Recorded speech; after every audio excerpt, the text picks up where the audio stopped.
Hi everyone, welcome back to another video from Webtech Tutorial.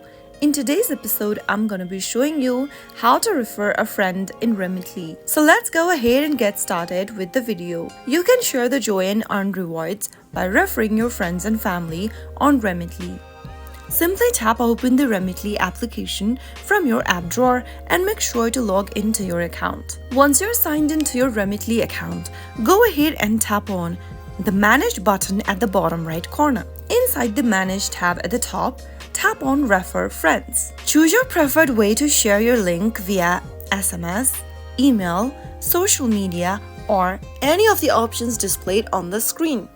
You can also select the More button and directly choose one of the contacts from your device, or select any of the application from where you can easily select a person and share them your referral link. Soon after you do that, once your friend uses your referral link and create an account for themselves, they will need to complete their first transfer.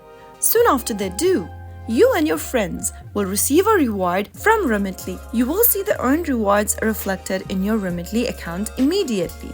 So that is how you can easily refer a friend in Remitly. If you found the video to be helpful, go ahead and give us a thumbs up. Don't forget to subscribe to our channel by hitting the subscribe button. Also, press on the notification bell icon so that you'll never miss another upcoming upload from us. I will be back again in the next video. Thank you for watching.